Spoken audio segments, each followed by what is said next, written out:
Hey everybody, welcome to Obscurities and Miniatures, and today we have something that's not so miniature, but it seemed pretty obscure, and I couldn't pass up an interesting deal and a nice looking figure, so thought I'd share that with you guys. Today we're going to take a look at Retribution that comes to us from Villain Designs. So they had a special going on My Mini Factory, and I'm like, looks interesting. And they focused, it seems, on making larger scale figures. Now, usually I'm not a big fan of larger scale figures, obviously because, well, you know, when you have predominantly one size for the majority of your collection that you want to use, and that's pretty well established outside of, you know, their scales like 15 millimeter, 1/72nd, or, you know, spaceship naval battle stuff. I think for the most part, the industry standard at this point is somewhere around like 28 millimeter, 25 millimeter, 30 millimeter, whatever nebulous number, under 54, let's say that. That seems to be about the going number. So anyways, as I'm rambling on here, and you can see the fact that our Retribution's head is nearly the size of a Space Marine, it looked pretty cool, and I'll be honest with you guys, I'm a sucker for any kind of, you know, Chaos Warrior inspired model and design. And so this particular model was running, like I said, as a special on My Mini Factory for a ridiculously low price, and I'm all about the savings. So I'm like, why not? Let's take a look. So that's what we're about to do. So one thing's for sure, I do like when models are lots of pieces, and that's one advantage I think when you have these big scale figures. You definitely can get away with that. So here's the torso, and I know with their finished colored renders, they had like a glowing area where his heart was with, you know, fiery energy or lava. And I do like the fact also that we have a very Cyclopsian head, if that's a word. It looks like Mono-Eye Zaku style Chaos Warrior inspired Northern Wastes type dude. So here we have the right arm and the left arm. Fairly standard chain mail. The nice little buckles right there. The armor itself is fairly organic looking. Something different, and we have like the fangs on the upper torso there as well. Got some nice big shoulder pads. Always a plus. If you're going to go shoulder pads, go big or go home. That's what I say, at least, about shoulder pads. We have, as I try to undo it here. There we go. As I'm banging the camera here. We have the waist piece. Again, chainmail. Interesting design here. A little bit of a loincloth thing on his bum. And then I was trying to get this loincloth removed. This was a tight fit. Actually, let's talk about the fit. For the most part, everything goes together really well. I had one area that was a real challenge, and I've had to really file and play around with it. I'll point that out to you guys and let Villain Designs know as well that they might want to take a look at goofing around with the keyed up areas. Obviously, these are the legs. I feel like the feet are a little bit big, but, you know, it's fantasy stuff, and the rule of cool is in effect, so why not? Might want to be careful when removing these from the supports, if I can get the word out of my mouth correctly. You can see I have a little bit still there. These are going to be kind of connecting to the waist. In fact, why don't we do that? So, really nice fit there. Really nice fit there. And there. Why don't I put that loincloth back on? And have to fight with it later. Okay, I think the loincloth needs to go on first. Yeah. I always appreciate when a model can actually be put together with no glue, just to give you a good idea of how things are going to go together. Nice dry fit, nice stable. You can see it's pretty big already.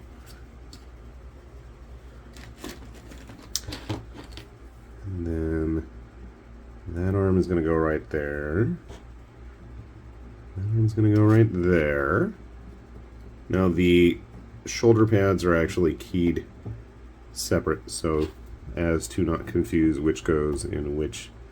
Now he's getting kind of heavy and lopsided, so we'll just leave it at that for the moment, or maybe we'll just set that aside. We haven't even looked at his hands. Alright, in his right hand is this lantern. Now, some of the renders looked a little bit cooler, like a kind of crackly, stippled, like energy thing going on there, but I think it was just a render, and the painting, it feels very smooth, so you can probably do whatever you feel like with that. And then in the left hand, we've got his weapon. Now, the first time, this is actually the second time I had to print the head of this scythe blade. For whatever reason, the first time it did not want to print, and I just had like this big gap in it. I don't know, that was probably my printer. And I want to say the shaft of the weapon is supposed to go like this. I always get hesitant to really push and fight and wiggle with it. I will do a little bit of filing in there to make sure that works. And I'm assuming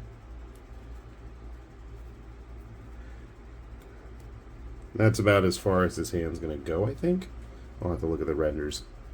It seems with that bar here, it's not really going to progress much further than that. We'll play around with it and see if that's the case.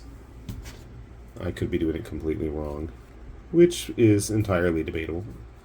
I want to say that they're supposed to be going alternate directions, so something like that.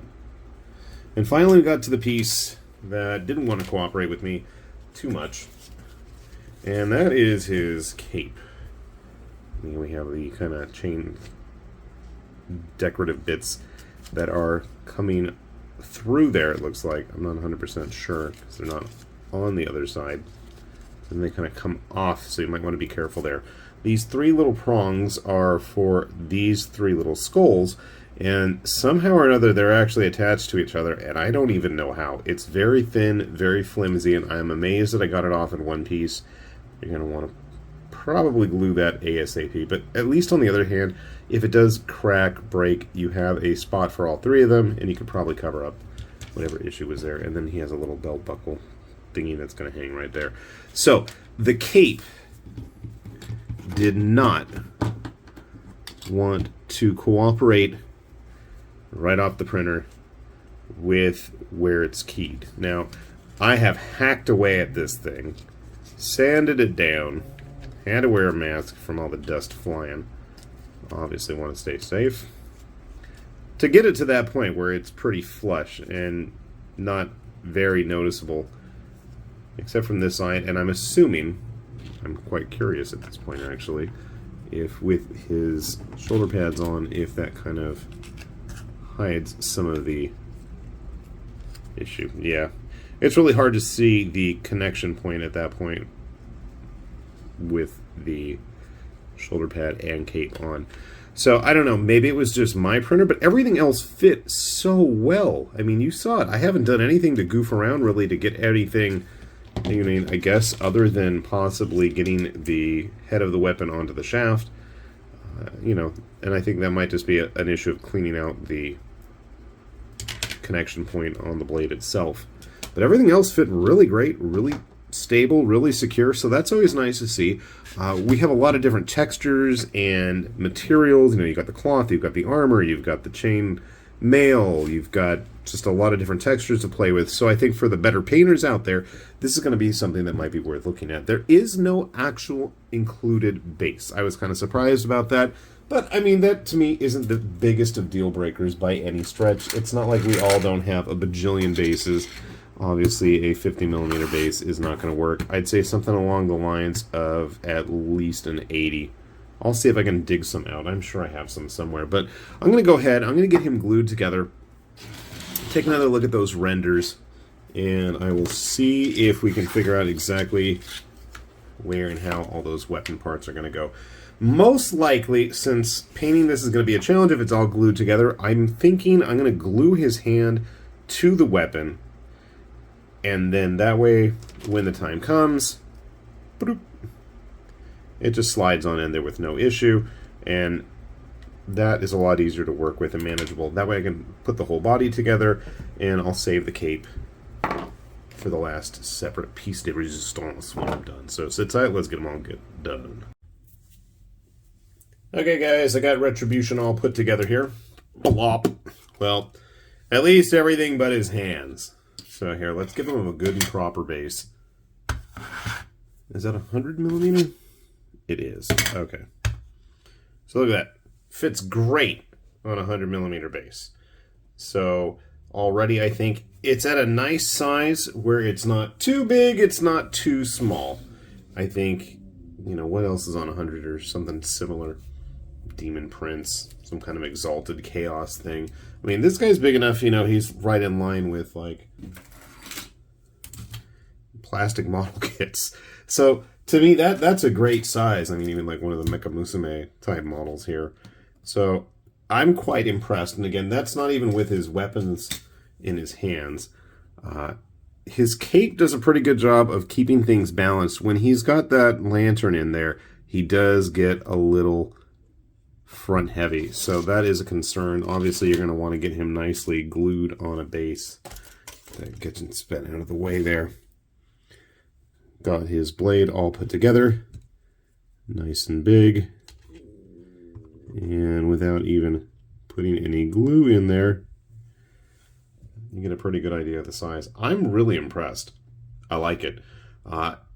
Not as big a fan of their other models that they've released, but they're pretty fresh, pretty new, so I'm going to give them some time to grow. But definitely liking what I'm seeing. You can see his little skull things there. I didn't even glue the cape on yet. It's kind of nicely just tucked in and supported by the shoulder pads and stuff. See, he does not want to stay. Can I use the cape to kind of balance things out? No, it's the hand that's the problem. We'll just leave those off for now because he's pretty stable without them for the moment. I mean, his feet are touching the ground too. This is kind of a shame. But I think one of the nice things about this guy, besides the lack of a base at the moment, it's not like you can't print one either, you don't have to worry. There's no real clear indicators of size here. There's no obvious, you know, specific size as to just how large he is. No skulls, nothing like that. So you really could get away with using him as just about anything, I think. And to me, that's great. You know, I think you're going to be able to... My first thought was, after putting him together, this is like the perfect boss monster for like a typical RPG session. Use him as a golem for whatever Kings of War type army or mass battle game you've got going on. Dragon Rampant, where I'm going to probably put him to use. Or Reign in Hell.